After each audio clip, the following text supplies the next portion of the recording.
Hi hello good afternoon అందరికీ.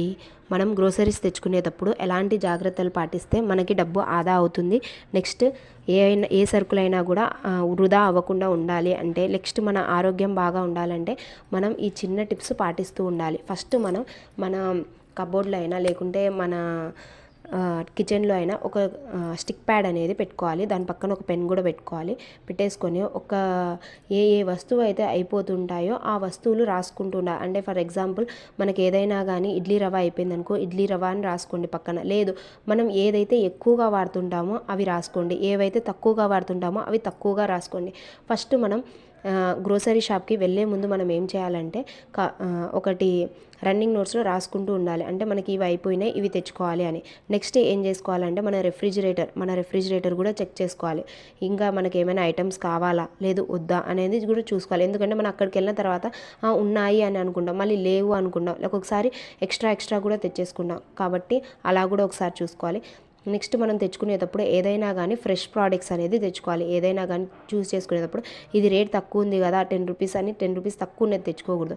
మంచిగా ఉన్నవి క్వాలిటీ ఉన్నవే తెచ్చుకోవాలి. నెక్స్ట్ అక్కడ ఫస్ట్ పెట్టడంలోనే మనకి జంక్ ఫుడ్స్ అనేవి ఎక్కువగా పెట్టేస్తారు, లేస్ ఇలాంటివన్నీ. కాబట్టి అవి కూడా తెచ్చుకోకూడదు. 90% మనం ఏం చేయాలంటే సరుకులు తెచ్చుకునేటప్పుడు హోల్సేల్ షాప్స్లలోనే కిరాణా దుకాణాలలో తెచ్చుకుంటే మనకు చాలా తక్కువగా వస్తుంది. అలా కాకుండా మనం పెద్ద పెద్ద మాల్స్కి వెళ్ళామనుకోండి, ఆ డబ్బులు ఇంకా ఎక్స్ట్రా డబ్బులు ఇంకా ఎక్కువగా అవుతాయి, 2 times ఎక్కువగా అవుతుంటాయి. నెక్స్ట్ అనేది ఏం చేయాలంటే ఎక్కడైనా రాసి పెట్టిండారు అంటే 1+1 ఆఫర్, 1+2 ఆఫర్ అని అలా పెట్టిండారు. అవి కూడా 90% మనం తీసుకోకుండడమే మంచిది. కాబట్టి అలాంటి దానిలలో తీసుకోవడమే మంచిది. నేను ఒక చిన్న టిప్ చెప్తాను. నా గ్రోసరీస్కి మా హస్బెండ్ ఇచ్చిన డబ్బులతో నేను ఆదా చేసుకొని మంత్లీ ఒక మంత్లో ఒక 1000 రూపీస్ లేదంటే 1500 ఆదా చేసి లాస్ట్లో అంటే గ్రోసరీస్ తెచ్చేసిన తర్వాత మిగిలిపోయి ఉంటాయి కదా, దాంతో నేను ఏం చేస్తాను అంటే గోల్డ్ స్కీమ్లో కట్టేస్తాను. గోల్డ్ స్కీమ్లో అంటే ఒక 1000 కట్టేసినా కానీ లాస్ట్కి అంటే ఒక 11 months తర్వాత నాకు అది ఏదో ఒక ఐటమ్ వస్తుంది.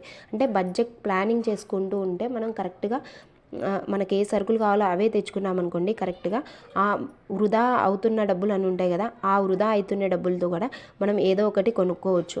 కాబట్టి మనం ఇలా రాసుకోవాలి. నెక్స్ట్ మనం ఏదైనా కానీ ఆరోగ్యవంతమైనవే తెచ్చుకోవాలి. నెక్స్ట్ జంక్ ఫుడ్స్ అని బయటకు వెళ్ళేవి తెచ్చుకున్నాం అనుకో అవి వేస్ట్ అయిపోతూ ఉంటాయి. మనం బయటికి వెళ్ళి 1+1 ఆఫర్ అని ఇలాంటివి తెచ్చుకుంటూ ఉంటాం కదా, దానివల్ల చాలా నష్టమే కానీ మనకేం లాభం ఉండదు. కొన్ని అయితే మంచివే కానీ కొన్ని అవి వేస్ట్ ఉండి మనం ఇంట్లో తెచ్చుకొని పెట్టుకొని మళ్ళీ పడేస్తూ ఉంటాం. నేనేం చేశానంటే ఒక 3000 ఇచ్చి మా హస్బెండ్కి ఇస్తే జస్ట్ జంక్ ఫుడ్స్ ఒక్కటే ఇలాంటివి తెచ్చారు. దాంతో నాకు ఏమైపోయిందంటే గ్రోసరీస్ మొత్తం కూడా వచ్చేసాయి. అంటే మీరే చూడండి, ఒక మాల్కి వెళ్తే ఎలా డబ్బులు వేస్ట్ అవుతున్నాయి, అదే మన హోల్సేల్ షాప్కి వెళ్తే ఎంత బాగా వస్తున్నాయి, ఎలా వస్తున్నాయో చూడండి. అందుకనే మనం ఏం చేయాలంటే ఏదైనా కానీ గ్రోసరీస్ తెచ్చుకునేటప్పుడు మంత్లీ ప్లాన్ అనేది ఉండాలి. నెక్స్ట్ మనం ఎంత అమౌంట్ అవుతుంది అనేది కూడా చూసుకోవాలి. ఒక 500 ఎక్స్ట్రా అయినా ఏం లేదు కానీ ఇంకా ఎక్కువగా కాకుండా మనం జస్ట్ మనకి ఎంత బడ్జెట్ ఉందో అంత బడ్జెట్లోనే తెచ్చుకోవాలి. ఒక ప్లాన్ ఉండాలి, ఒక అమౌంట్ అనేది ఫిక్స్ అయ్యి ఉండాలి. అంత అమౌంట్లోనే తెచ్చుకుంటే మనకి మిగులుతాయి. నేను ఆ డబ్బులతో ఏదో ఒక చిన్న వస్తువు అయినా కానీ 1 year తర్వాత అయినా కానీ తీసుకుంటున్నాను.